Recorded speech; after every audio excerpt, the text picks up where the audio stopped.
السلام علیکم ورحمۃ اللہ وبرکاتہ، خوش آمدید ایک نئی ویڈیو میں۔ یہ پہلی ویڈیو ہونے والی ہے گرامر کی۔ آج سے ہم گرامر کی سٹارٹنگ کرتے ہیں، اس کے بعد بہت جلد انشاءاللہ اسپوکن عربک کا کورس سٹارٹ کیا جائے گا۔ تو بنا وقت ضائع کیے ٹاپک پر آتے ہیں۔ دیکھیے، انسان جو کچھ بھی بولتا ہے نا اسے لفظ کہتے ہیں۔ اب لفظ دو ٹائپس کا ہوتا ہے، ایک محمل، ایک موضوع۔ محمل ایسے لفظ کو کہتے ہیں جو میننگ لیس ہو، جس کا کوئی معنی ہی نہ ہو۔ فار ایگزامپل، روٹی شوٹی، شادی وادی، پانی وانی۔ تو یہ شوٹی، وانی، وادی، یہ سب جو دوسرے الفاظ ہیں ان کا کوئی معنی نہیں ہے، بس ایک لینگویج کو خوبصورت بنانے کے لیے یوز کیا جاتا ہے۔ اردو میں بہت یوز ہوتے ہیں اس طرح کے الفاظ۔ تو یہ بے معنی لفظ ہے، ان کا کوئی معنی نہیں ہے، میننگ لیس ہیں۔ ایسے الفاظ کو ہم کہتے ہیں محمل۔ دوسری کیٹیگری ہے موضوع۔ موضوع ایسے لفظ کو کہتے ہیں جس کا کوئی معنی ہو، میننگ والا ہو، اس کی کوئی میننگ ہو اپنی، جیسے دراجۃ سائیکل، کتاب کتاب، قلم قلم، ولد لڑکا۔ تو یہ جتنے بھی الفاظ ہیں ان سب کا کوئی نہ کوئی معنی ہے۔ یہ الفاظ اپنا آپ میں ایک معنی رکھتے ہیں، ایک میننگ رکھتے ہیں، تو ان الفاظ کو ہم کہیں گے موضوع۔ ٹھیک ہے، اب موضوع کی دو قسمیں ہیں، کلمہ اور کلام۔ کلمہ ایک ایسے لفظ کو کہتے ہیں جو سنگل ہو، مطلب جس سے پوری بات سمجھ میں نہ آ رہی ہو، جیسے کتاب قلم۔ تو یہ کیا ہے؟ کلمہ ہے سب، کیونکہ اس سے سامنے والے کو بات مکمل سمجھ نہیں آ رہی۔ کتاب آپ کہہ رہے ہیں کتاب، تو ظاہر سی بات ہے آگے سے سوال کرے گا کیا مطلب کتاب، کیا کروں کتاب کا، تو سوال کرے گا۔ اگر آپ کہتے ہیں کہ کتاب اچھی ہے، یہ ایک ہوا پورا سینٹینس۔ تو کلمہ مطلب ایسا لفظ جو سنگل ہو، جس سے پوری بات سمجھ میں نہ آئے سامنے والے کو۔ دوسری کیٹیگری ہے کلام۔ سنتے ہی آپ کو سمجھ میں آ گیا ہوگا کلام کسے کہتے ہیں۔ کلام مطلب سامنے والے کو پوری بات سمجھ میں آ جائے اور وہ سیٹسفائیڈ ہو جائے، اس کو سیٹسفیکشن مل جائے۔ جیسے کتاب اچھی ہے، قلم نیلا ہے، الکتاب جید، القلم علی المکتب، قلم میز پر ہے، کتاب اچھی ہے۔ تو یہ ایک پورا کلام ہے جس سے سامنے والے کو پوری بات سمجھ میں آ رہی ہے کہ ہاں یہ بندہ یہ کہنا چاہ رہا ہے کہ پین ٹیبل پر رکھا ہوا ہے اور کتاب اچھی ہے، تو اس سے سامنے والا سیٹسفائیڈ ہو رہا ہے۔ اس کو ہم کہتے ہیں کلام۔ یا ایک لفظ میں آپ یوں سمجھ لیں کہ پورا سینٹینس، اس کو ہم کلام کہتے ہیں۔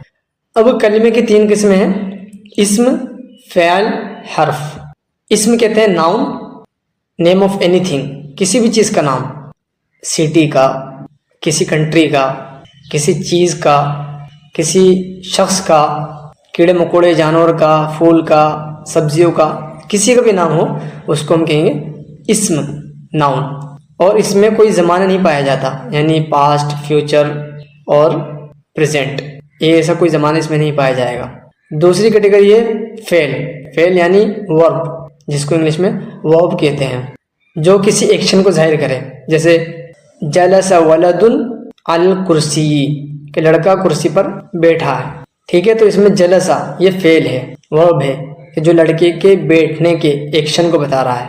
کھانا پینا، سونا، جانا آنا، پڑھنا لکھنا، یہ ساری کیٹیگری سب فعل کی ہے، ورب ہے۔ ٹھیک ہے، ایک بات اور دھیان میں رہے کہ فعل میں کوئی نہ کوئی زمانہ ضرور پایا جائے گا، یا تو ماضی پاسٹ کا زمانہ پایا جائے گا، یا پریزنٹ حال کا زمانہ پایا جائے گا، یا مستقبل یعنی فیوچر کا زمانہ پایا جائے گا۔ کوئی نہ کوئی اس میں زمانہ ضرور ہوگا فعل میں۔ جیسے اس مثال میں جلس ولد علی الکرسی، لڑکا کرسی پر بیٹھا، اس میں پاسٹ کا زمانہ پایا جا رہا ہے۔ یا یشرب الولد الماء، کہ لڑکا پانی پی رہا ہے، اس میں پریزنٹ کا زمانہ پایا جا رہا ہے۔ سیذهب الی المدرسہ، وہ مدرسے جائے گا، اس میں فیوچر کا زمانہ پایا جا رہا ہے۔ تیسری کیٹیگری ہمارے پاس حرف۔ حرف کہتے ہیں ایسا کلمہ یا ایسا لفظ جس میں کوئی زمانہ نہ ہو، نہ تو وہ اسم ہو نہ وہ ورب ہو، جس کے خود کا تو کوئی معنی نہ ہو، اس سے سامنے والے کو سمجھ میں نہ آئے، لیکن وہ اگر کسی لفظ کے ساتھ مل کر رہا ہے تو اس سے ایک معنی پیدا ہو جائے۔ جیسے اعلیٰ مطلب ہوتا ہے پر، کیا مطلب پر؟ الکرسی کرسی پر، المکتبی میز پر، السقفی چھت پر۔ تو اب بات سمجھ میں آ رہی ہے۔ الا طرف، کیا مطلب طرف؟ الل مدرسہ مدرسہ کی طرف، الل بیتی گھر کی طرف، تو اس کے ساتھ جو الفاظ ملا رہے ہیں نا تب اس کا اچھا معنی پیدا ہو رہا ہے، ورنہ اس کے فی نفسی معنی نہیں پیدا ہو رہے ہیں، تو اس کو ہم کہتے ہیں حرف. ٹھیک ہے، تو یہ تھی ہماری آج کی گرامر کی پہلی ویڈیو. اب ایک بات اور بتا دوں جو اسپوکن میں بھی کام آئے گی اور آگے ویڈیوز میں جو بناؤں گا میں اس میں بھی یہ چیز بہت اہمیت کے حامل ہے. وہ یہ ہے کہ اسپیکر جو ہوتا ہے یعنی بولنے والا، اس کی 3 کیٹیگری ہوتی ہے. ایک ہوتا ہے فرسٹ پرسن، جس کو انگلش میں فرسٹ پرسن بولتے ہیں، عربی میں کہتے ہیں متکلم، جو خود بات کر رہا ہے اس کو کہیں گے متکلم، خود بات کرنے والا، فرسٹ پرسن. دوسرا ہے حاضر، جس کو انگلش میں کہتے ہیں سیکنڈ پرسن، جو سامنے والا ہے، سامنے جس سے آپ بات کر رہے ہیں وہ ہے حاضر. ایک ہے تیسری کیٹیگری ہے غائب، جس کو انگلش میں کہتے ہیں تھرڈ پرسن، یعنی کہ جو ابھی آپ کے سامنے موجود نہیں ہے. جیسے ہوا ولدن، وہ لڑکا ہے، تو وہ جو آپ کہہ رہے ہیں وہ لڑکا ہے تو وہ آپ کے سامنے موجود نہیں ہے، تو اس کو کہیں گے ہم غائب. ٹھیک ہے، تو یہ اسپیکرز کی 3 کیٹیگری یاد رکھیں، متکلم، حاضر، غائب. آگے ویڈیو میں بہت فائدہ دے گی، اسپوکن میں بھی بہت فائدہ دے گی یہ ساری چیزیں، اس لیے میں بیسک آپ کا پہلے کلیئر کروا رہا ہوں تاکہ آپ کو اسپوکن میں دقت نہ ہو. اب بہت جلد انشاءاللہ ہم اسپوکن عربک شروع کرنے جا رہے ہیں. ویڈیو کیسی لگی کامنٹ میں ضرور بتائیں.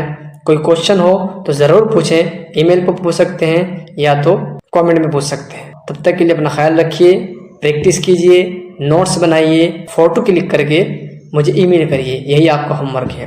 ٹھیک ہے، ملتے ہیں اگلے ویڈیو میں ایک نئے ٹاپک کے ساتھ. جزاک اللہ خیرہ، take care of yourself. السلام علیکم ورحمۃ اللہ.